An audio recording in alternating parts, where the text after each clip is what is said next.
Salan Kusa Leku Myo Salan Kanga Satong Payam. Dima General Dire Chima Doka Neye Galane Luchin Chanda go Pay and Donga. Now so by ma Kuro Soma Yue Dundin Domudo Dudi Bare Mengala Shiba Ide. You need to go back to Gausing about lesson no God's disciplines. God's discipline. So now Payadakin Soma Dundin Jim Yomala Payadakin Dundin Jim Simin Sigan Loop Yoloyare. No Simin Sigan Loop Yoloyare Payaya Dundin Jim Sigan English Umara discipline look Butabare. Okay?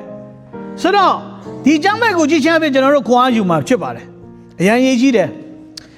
so now Payada the Midi Pilare a Chema Chenoruga Bane 2-9 at the lesson, you know. Mayonji Duri, Kopenaga, Shide, Chana, Jewaro, Dumiago, Chichin Abi. Go, Amalo, Amaya. Maru Wing Jaro Magamu, Dumiano Countess, Rayare, Pita de Kanzata de Hodamala. Mamare, Diane, Yoji Dumia, Yare Chide. So no, Payada King up Mayonji Dumiago, let the Yasin there, Chanzanema Butabare. So Dono Dumiaga, Droya, a bit Temago, Chile, Vima, Droboama, Changa, Chewala, Ango, a Mune. We Jade Narigo, like Shabima, Bawama, Chanda, Jewa, Luchade, Panijare. The moment any yari alongo, dear child, the Yasin, Bodo, Shide. So no, Payada Vinaga, Chanaruga. So that no shit Chinkana, Chema. Don't come to the Namana, yes, I don't do La Chema. Naruja, Tara, Piango, Gogo, yet done a Babylon de Chowale. Kuna Patore, Jambaga, Salancia, Godangago, do Kanzake, Yapide. The national Kanzana Mo, Salancia, Godangago, Dawi Godan, Kanzake, John Yapide. Kuna said Dangumero Salama Bianjide Chema, Salanciaga. Payanakin go dine then at Yatuya. A Jambuga, Matiano Duruya season go me no car. Might do Durugo being a new Sumi be Suwa no job, Yena Mole she jai. Don't lay my Chirichi Matuya. So no, Jewa Chanda Jane Jango, Salancia lessons are bare. Any Yago sends up in my dua balo lesson, you know. Do na Jane. Trojano China Bima, Trojano Jewa Bima. Troria, Macauna, Loya Dana Babilo Jewa Chale. Any Yago Jichin Abbey, Jewa China Rago, Loba Dechin Abbey, a Chodo Korean will be. Muye say $1 a Mumio Abbey Dolagon, Jewa China, Nilanego, Lesha Yene. And I go Payadakin Gongilo. Hallelujah, amen. So much Chimon that Yashide. Eminently tell me, no. General Chabure, say low in it, Chanda, I didn't know what Luri. Say low in it, Muye say what low in it, Chanda Dore, Luri. Niazwa Shida Gule, Chabure, Mimbubare, Wama.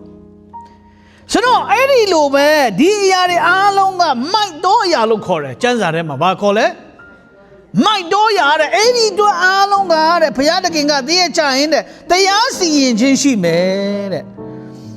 Salando Kunaset Dokubero Salama. Todu Miadra, a tone Jinshi, Beupa Miago, Shin Pay Piaule made. Piadakinga. Praise the Lord. Eddie Lu Hoy and all Magons, de Osane, Chanda, Jewala, Yonji do the tape boss regaro. Yakonga Lolo, no. Haramala. Naro di Siagaro Marugo saw we bought.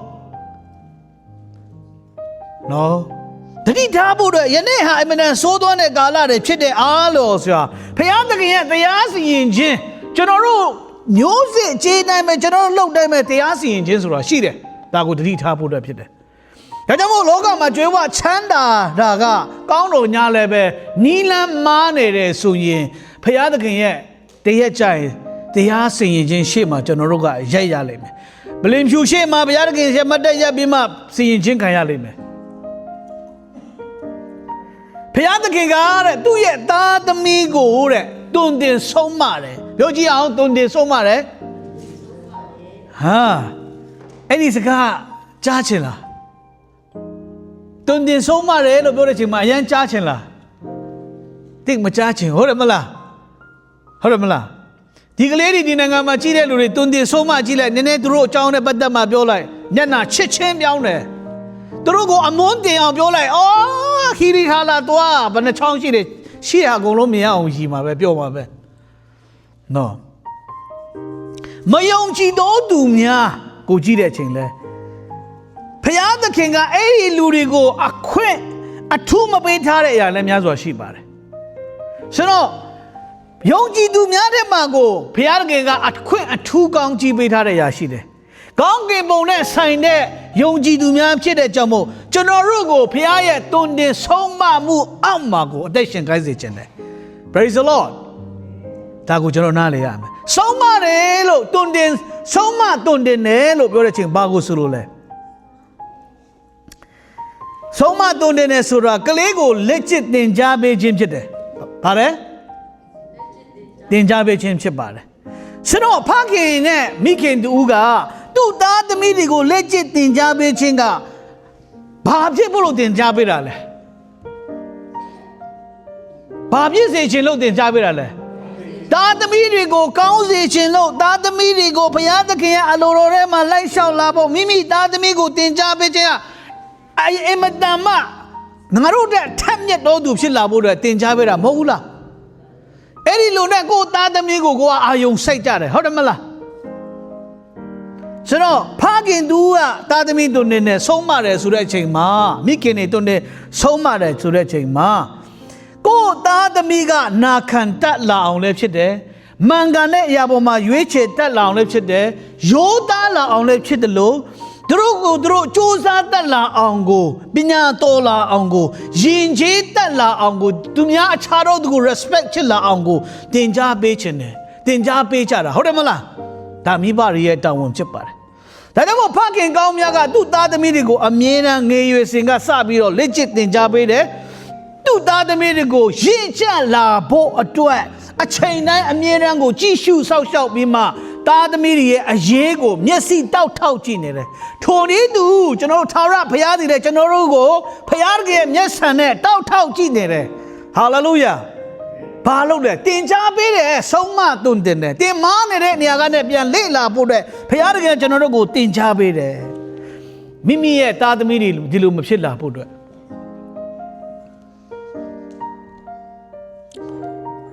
ဒီမှာချို့မေးမယ်ဒီမှာမိပါတယ်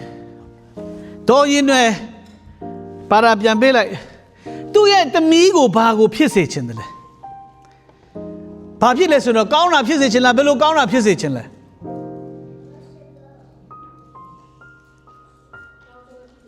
အကောင်းဆုံးပဲဖြစ်ချင်တယ်စိတ်ကြမ်းကြမ်းလူကြမ်းကြမ်းဖြစ်စေသလားမဖြစ်စေချင်ဘူးညဉ့်ညံ့တိမ်မွေ့တဲ့လူဖြစ်စေချင်တယ်ဟုတ်တယ်မလားသူ့သမီးတွေနှစ်ယောက်ဟုတ်တယ်မလားခဲဦးချမ်းစင်သူ့သားနှစ်ယောက်သူ့သားသုံးယောက်ကိုဘာဖြစ်စေချင်လဲဒေါ်လာဝန်နာနဲ့ဦးချမ်းစင်နဲ့ဘာဖြစ်စေချင်တယ်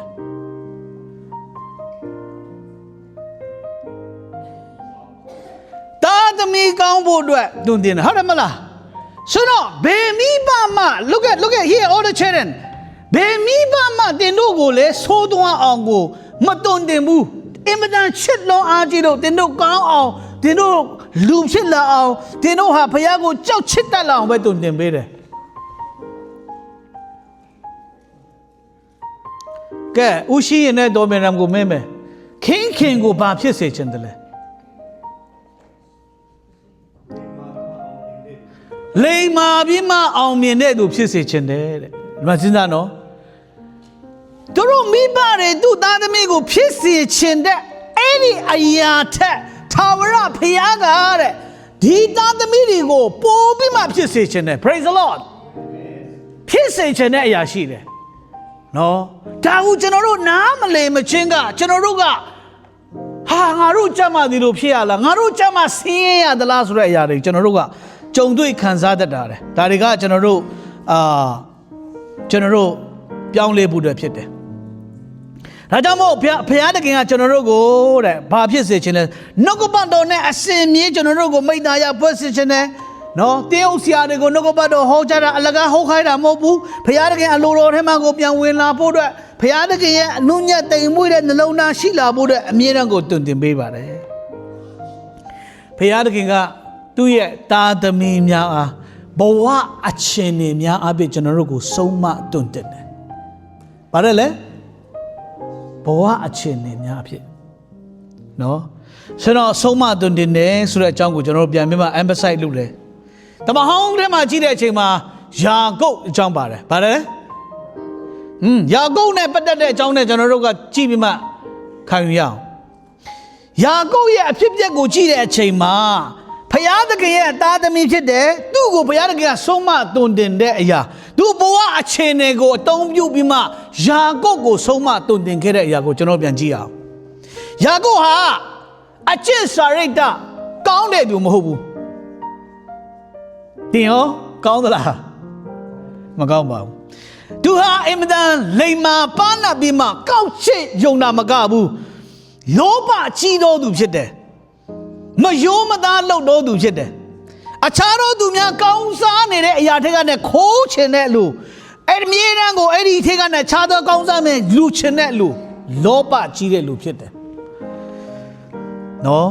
သူစရိုက်ကအကျင့်စာရိတ္တကကောင်းတာမရှိဘူးဆိုတော့ယာကုပ်ကိုယ်တိုင်ကဘာလုပ်ခဲ့လဲဆိုတာဦးအရိုက်ကိုဘာလုပ်ခဲ့လဲသူ့ကိုထံကနဲ့သူကလိန်ညာပြီးမှယူခဲ့တယ်ဟုတ်တယ်မလားမိမိဖခင်ကိုလိန်ညာရေးတဲ့ယာကုပ်ဖြစ်တယ်မရဏောကလေးတွေဒီမှာရှိတဲ့ကလေးတွေယာကုပ်ကလေးတွေအများကြီးရှိတယ်ဖခင်မိခင်တွေကိုလိန်ညာရေးတဲ့ကလေးတွေလည်းရှိလိမ့်မယ်နော်အမမသူဟာတော့သူကြိုက်တဲ့အရာသူအကောင်းဆုံးအသက်ရှင်တယ်လို့ထင်တာမဟုတ်ဘူးလိန်ညာရေးတာဘုရားသခင်ကယာကုပ်ကိုဘယ်လိုမျိုးနဲ့ဘယ်လိုပုံစံမျိုးနဲ့ပြန်မပြုပြင်ပေးတယ်လဲဆိုတော့ကျွန်တော်တို့ပြန်စဉ်းစားတဲ့ချိန်မှာယာကုပ်ကလူလိန်လူညာဖြစ်လို့ဘသူနဲ့ပြန်ဆုံလဲလူလိန်လူညာသူ့လူဖြစ်တဲ့လူစားမျိုးနဲ့လာဗန်ထဲမှာကိုအလုံးလုံးဖို့တဲ့ဘုရားသခင်ကဆေလို့ချင်းခံရတယ်မှတ်ထားတော့ခမည်းလေတယ်ခမည်းလိန်နေတော့ခမည်းထက်လေတဲ့ဟာခမည်းနဲ့အကျင့်စင်မကောင်းတဲ့လူရဲ့အောက်မှာခမည်းပြန်နေရမယ်အဲ့ဒါကျွန်တော်တို့ဆင်ခြင်ဖို့အတွက်ဖြစ်တယ်နော်ဆင်ခြင်ဖို့အတွက်ယာကုပ်တက်တာလဲထိုးနေလကောင်းပဲအင်မတန်မှလေတဲ့လာဗန်ရဲ့အောက်မှာသူ့သမီးကိုရာခေလကိုကြိုက်ဖို့အတွက်သူဘာလုပ်ရလဲကြုံခံရတယ်ဘယ်နှစ်ခံရလဲ9နှစ်တိုင်အောင်လာဗန်ရဲ့သမီးရာခေလကိုချစ်ကျွမ်းဝင်ပြီးမှရဖို့အတွက်သူဟာအဲ့ဒီမှာကြုံခံခဲ့တယ်9နှစ်ပြီးတဲ့အချိန်မှာယာကုပ်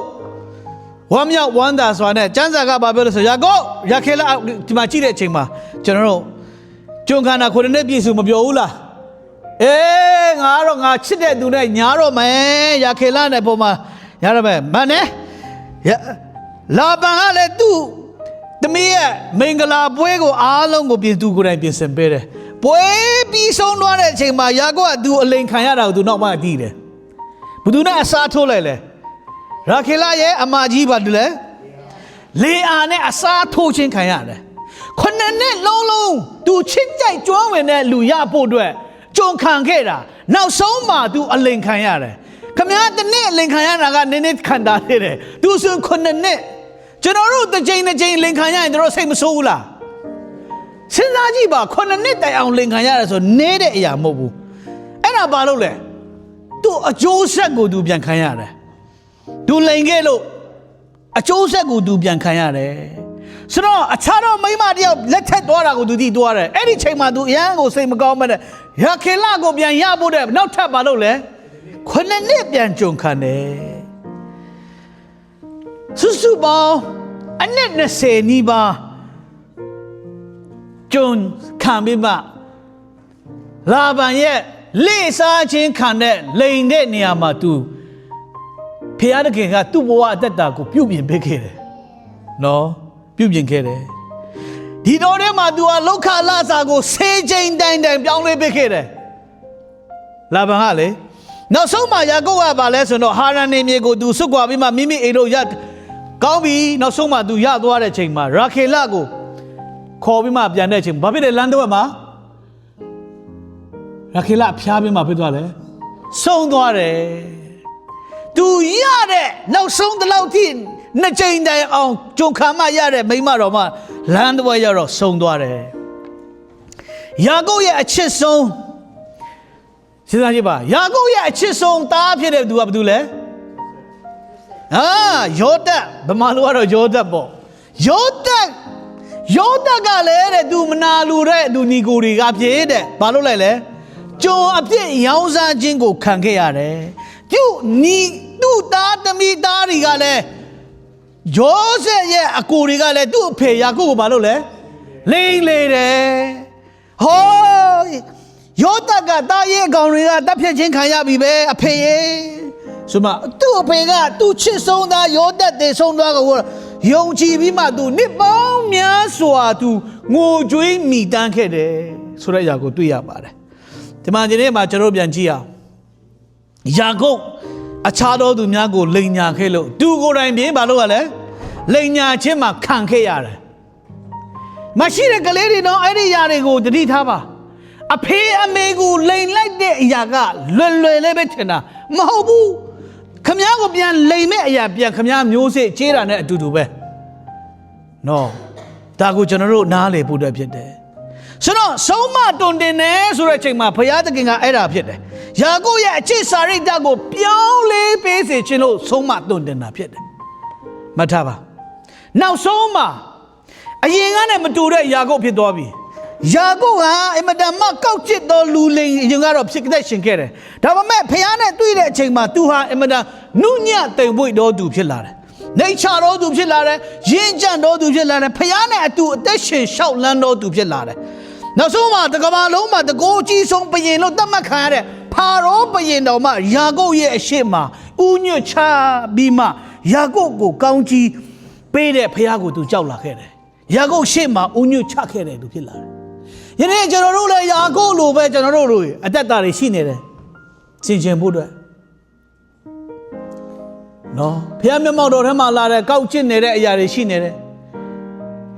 ဘုရားသခင်နဲ့ပတ်သက်မှငါလှုပ်တာမှန်တယ်ဆိုမှကိုဇွတ်လုပ်လိုက်တဲ့အချိန်မှာ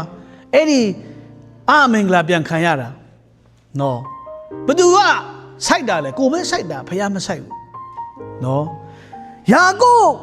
ရဲ့အသက်တာကိုကြည်ချင်းအားဖြင့်ယာကုပ်ရဲ့စိတ်ရိုက်တွေကိုကြည်ချင်းအားဖြင့်ယနေ့ကျွန်တော်တို့ရဲ့အသက်တာကိုလည်းဆင်ခြင်ဖို့အတွက်လိုတယ်မိမိရဲ့အသက်တာမှာတကူကောင်းဆန်တဲ့အရာတွေမိမိအကျိုးကိုရှာဖွယ်တဲ့လူတွေယာကုပ်ကဲ့သို့လိမ္မာပါနဲ့တဲ့လူတွေများစွာရှိပါတယ်ဘုရားခင်အဲ့ဒီလူကိုလည်းချစ်ပါတယ်အဲ့ဒီလူကလည်းယာကုပ်ကဲ့သို့ဘုရားခင်ကတွင်တင်ဆုံးမမှာဖြစ်တယ်နော်ဆိုတော့ဒီအကြောင်းအရာကိုကျွန်တော်တို့ပြန်ကြည့်တဲ့အချိန်မှာကျွန်တော်တို့ဟာဒီအရာနဲ့ပတ်သက်မှကျွန်တော်သားသမီးတွေကိုလည်းကျွန်တော်တို့တွင်တင်ဆုံးမဖို့အတွက်လိုလာပြီအရန်ချစ်တဲ့သားသမီးဘာပဲလုပ်လို့ကျွန်တော်တို့မိဘတွေဘာလုပ်တတ်လဲဘာလုပ်တတ်လဲအာရဒီတခြင်းရပါတယ်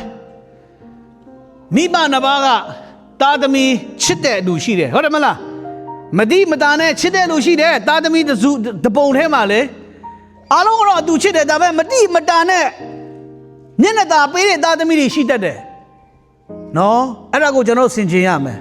နော်အဲ့ဒီလိုလွတ်ပေးခြင်းအပြင်ယာကုပ်ဖြစ်သွားမယ်ခမည်းသားသမီးယာကုပ်ဖြစ်သွားမယ်လူလိန်ဖြစ်သွားမယ်လူညာဖြစ်သွားမယ်နော်ဆိုတော့ကျွန်တော်တို့ဖြစ်ပြနေတဲ့အရာကိုကြည့်ခြင်းအပြင်ဒါတွေကိုကြည့်ခြင်းအပြင်ယာကုပ်ရဲ့အသက်တာဘဝအခြေအနေကိုပြောင်းပြန်ဘုရားသခင်လမ်းပေးတယ်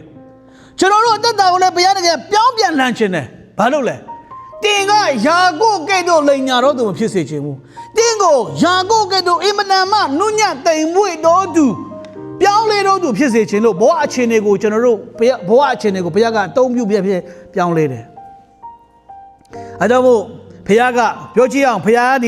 ခင်ဒီအပြစ်ပဲဆုံးမခြင်းအပြင်ကျွန်တော်တို့ကိုပေးပြင်ပေးသည်ဒါအရင်ရေးကြည့်ပါတယ်နော်ပေးပြင်ပေးလိုက်တာဆိုတော့ဘုရားကဂယုမဆိုင်တာမို့အိမ်မတန်ခရားကိုဂယုဆိုင်တာဂယုဆိုင်လုံးလို့ဘုရားကတွင်တင်ဆုံးမတာနော်အပြစ်ပေးတာ ဒီမှာကျွန်တော်တို့ပြန်နားလေတဲ့အချိန်မှာကျွန်တော်တို့ကဆုံးမတယ်လို့ပြောတဲ့အချိန်မှာအပြစ်ပဲဆုံးမတယ်လို့တဲ့အချိန်မှာဖယားတကယ်ဆုံးမတဲ့ပုံစံတွေရှိတယ်နာခံမှုမရှိတော့သူများကိုအပြစ်ပဲဆုံးမတယ်အပြစ်ပဲဆုံးမခြင်းဟာအပြစ်တန်ပေးခြင်းနဲ့မတူဘူးတချို့ကအပြစ်တန်ပေးခြင်းအဓိကကဘာလို့ဆိုတော့တစုံသူဥအတွက်နစ်နာသွားအောင်သူလုပ်ခဲ့တဲ့အပြစ်တွေကိုသူခံသွားအောင်ဝေဒနာပြန်ခံစားသွားအောင်ကိုပြစ်ဒဏ်ပေးတတ်တယ်။ဘုရားတကယ်အပြစ်ဒဏ်ပေးဆုံးမခြင်းကစန့်ကျင်ဘက်ဖြစ်တယ်အဲ့ဒီလိုမဟုတ်ဘူး။ဘုရားတကယ်အပြစ်ဒဏ်ပေးဆုံးမခြင်းတိကရွေချက်ကတင်းဘဝကိုပိုကောင်းလာတော့လူတူဖြစ်လာဖို့အတွက် Praise the Lord ဘုရားကတင့်ကိုဆုံးမတယ်လမ်းမှန်ကိုပြုပြင်ပေးတယ်အောင်မြင်တဲ့လမ်းကိုပြန်ပြင်ဆင်ပေးတယ်။ဘုရားတကယ်ကဆုံးမတုန်နေတဲ့ချိန်မှာချစ်ချင်းမြတ်တာနဲ့ဆုံးမတယ်။ချစ်တော်သူတို့ကိုဘာလုပ်ရလဲဘုရားကဆုံးမတုန်တင်တယ်မြတ်တာမပါဘဲနဲ့ဆုံးမတုန်တင်တဲ့အဖွဲ့တွေအများကြီးရှိတယ်နော်ဒါကကျွန်တော်တို့နားလေဖို့တဲ့ဆိုတော့ကျမ်းစာထဲမှာဆိုပိုရှင်းရှင်းပြောထားတယ်ဆရာနောက်လိုက်ဆက်ပါအောင်ချိန်လုံးကိုမတုံးတော့သူဒီမိမိသားကိုမုံရတော့ရောက်ဤတုတ်တန်73-24ဘယ်နဲ့အိမ်မှာချိန်သုံးရှိလဲဒီခေတ်ကတော့ချိန်လုံးမို့တော့အင်ဂျီချိတ်ဖြစ်သွားပြီဟုတ်တယ်မလားချိန်လုံးစားအင်ဂျီချိတ်ကိုအင်ဂျီချိတ်လို့ပြောတာနဲ့ဘာဖြစ်သွားလဲအကုန်လုံးပြားဖို့ပဲဟုတ်တယ်မလားဟုတ်တယ်မလားဘာကိုပြောချင်လဲဒီနေ့မှာဘာကိုဆိုလဲအဖေဆုံးမတာချစ်လို့ဆုံးမတာဘာလဲချစ်လို့ဆုံးမတာဘုရားခင်ဆုံးမတာသူနေ၎င်းပဲဖြစ်တယ်မိသားစုတစုမှာကလေး9ယောက်ကအိမ်ရှိမှာအကြီးကျယ်ကျန်တဲ့ကလေးနဲ့ဆော့နေတယ်ရှုပ်နဲ့အိုင်ထဲမှာဆော့နေတယ်အမေကလာပြီးမှတခါတည်းလာပြီးမှကလေးတွေကိုသူ့ကလေး3ယောက်ကိုဆူလိုက်တယ်ကျန်တဲ့2ယောက်ကသူ့ကလေးမဟုတ်ဘူးအချင်းချင်းဆူလိုက်တဲ့အချိန်မှာသူ့ကလေး2ယောက်3ယောက်ကဘာဖြစ်လဲအမေဘာကြောင့်ငါတို့ပဲဆူတာလဲဟိုဖွဲ့တွေကငါတငယ်ချင်းကိုဘာလို့မဆူတာလဲ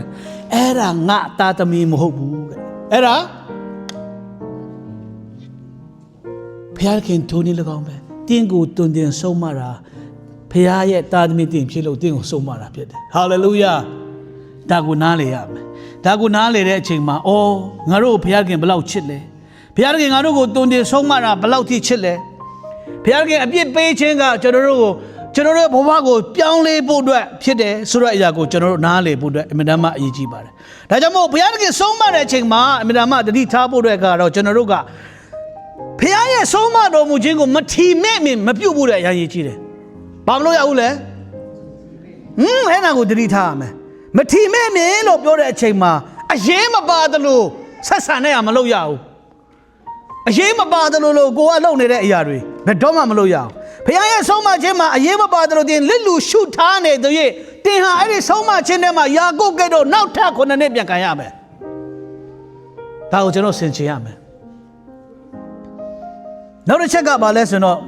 အတူချုံသွားမယ်ဘုရားရဲ့ဆုံးမခြင်းကိုကျွန်တော်တို့ဆုံးမတဲ့အချိန်မှာစိတ်မပြည့်ရဘူးဘာလို့လဲစိတ်မပြည့်ရဘူးကျွန်တော်တို့ကစိတ်ပြည့်တတ်တယ်တခါတလေအိုးကိုရောငါကြမှာဒီလိုဖြစ်တယ်စိတ်ပြည့်လာတယ်စိတ်ပြည့်လာပြီးမှကျွန်တော်တို့ကဘာလို့လဲဆိုတော့ဘုရားကအလံဝေးချင်တယ်တော်ပြီကွာဒီဘုရားကြောင့်မသွားတော့ဘူးတော်ပြီကွာဒီလူတွေငါ့ကိုဘာမှမကူညီတော့ဘူးတော်ပြီကွာဒီဘုရားကတလောက်ထိကျင်းတဲ့ကြံတဲ့ရောက်တဲ့ချိန်မှာငါ့ကိုမကူညီဘူးကျွန်တော်ပြောတယ်ဟာဘကုတ်ခန်းကြီး3ခန်းငယ်7-18မှာဟာဘကုတ်ကဘာပြောလဲတင်မောတဖားနဲ့ပြင်းနေမမြင်ရတဲ့ချိန်မှာတလကောင်းစပစ်တီးတွေမတီးတဲ့ကိစ္စမရှိဘူးနော်နွားတိုးချန်ထဲမှာတိုးတွေကုန်သွားတယ်နားတင်းကုန်မှာနွားတွေမရှိတဲ့အချိန်တွေမျိုးရှိလဲဖယားကဘု து ကဲလဲငါ့ကိုကယ်တင်တော်မူတဲ့ငါရဲ့ဖယားဖြစ်တယ်တဲ့ဟာလေလုယာနော်အကျဉ်းနေချက်တွေရောက်တယ်မှာဆိုတော့ဖယားတခင်ရဲ့ဆုံးမတဲ့အချိန်ကကျွန်တော်တို့ကငြိမ်သက်စွာနဲ့ဝိညာဉ်အတီးကိုရဖို့အတွက်ဖြစ်တယ်ဟာလေလုယာငြိမ်သက်ခြင်းကျွန်တော်တို့ရရှိမှာဖြစ်ပါတယ်ဒါကြောင့်မို့ယနေ့အများကြီးရှိတယ်အများကြီးရှိတဲ့မှာအချိန်နဲ့နောက်ကျွန်တော်တို့အချိန်တစ်ချိန်ကိုဦးရှာတို့အိမ်တွားရမှာဆိုလို့ကျွန်တော်တို့ကအတူချုံနောက်ဆုံးမှဆရာချုပ်ချင်တဲ့အရာရှိပါတယ်အားလုံးမတည့်ရအောင်နော်ဖခင်တင်းကိုဆုံးမခြင်းကဘု து ကောင်းစားဖို့အတွက်လဲကျွန်တော်တို့ကောင်းစားဖို့အတွက်ဖြစ်တယ်တင်းဘဝကိုခြေနေကိုကြည့်ပြီးမှဘုရားသခင်ကတင်းဘဝကိုထပ်ဆစ်ချိုးပြောင်းလဲစေခြင်းတယ်ဟာလေလုယာတခါတလေကျွန်တော်တို့မိဘတွေအစင်မပြေတဲ့အချိန်မှရှိနေမယ်ဘုရားသခင်ကျွန်တော်တို့ဘာပြောနေလဲဘု ဖျားခင်ငါတို့တွေဘာကိုဖြစ်စေခြင်းတို့ဘုရားကိုဘာပြောခြင်းတို့ဒီလိုဖြစ်နေတယ်အဲ့ဒီအရာကိုထပ်ပြီးမှစဉ်းစားပါလင့်လို့မရှုထားနဲ့ငါလည်းသူများဖြစ်တယ်လို့ဖြစ်တာပဲကိစ္စမရှိဘူးသူများနဲ့မတူဘူးတင်တို့သူများနဲ့ကျွန်တော်တို့ကမတူဘူးဘုရားသားသမီးသူများနဲ့မရှင်နဲ့နော်ဘုရားခင်ငါ့ကိုဘာဖြစ်စေခြင်းလဲအမြဲတမ်းစဉ်းစားနော်ငါတို့မိဘတွေငါတို့ကိုတုန်တင်တာမိဘတွေဘာဖြစ်စေခြင်းလဲရှိလို့ဖြစ်စေခြင်းတာရှိလို့တုန်တင်ဆုံးမတာပဲထိုနေ့၎င်းပဲဘုရားခင်ကျွန်တော်တို့ဘဝအခြေအနေကိုပြောင်းလဲစေခြင်းလို့ဘုရားခင်တုန်တင်ဆုံးမတာပဲဖြစ်တယ်ဒါကိုကျွန်တော်တို့နားလေတယ်ဆိုရင်ယာကုပ်ကအဲ့ဒါနားလေသွားတဲ့အချိန်မှာသူ့ရဲ့သားတွေကြွယ်ဝတာယောသပ်အားဖြင့်သူကောင်းစားတယ်ဟာလေလုယာသားသမီးလိမ်မာတဲ့အချိန်မှာမိဘတွေကောင်းစားတယ်တိုင်းပြည်ကောင်းစားတယ်အခြေအနေတွေအားလုံးပြောင်းလဲသွားတယ်ဖခင်ဘုန်းတော်သူ့အားဖြင့်ထင်ရှားလာပါတယ်နော်ဆိုတော့ဘုရားခင်ကျွန်တော်တို့ကိုထားတာအဲ့ဒီအတွက်ဖြစ်တယ်ဆိုတဲ့အကြောင်းကိုအားပေးခြင်းပါတယ်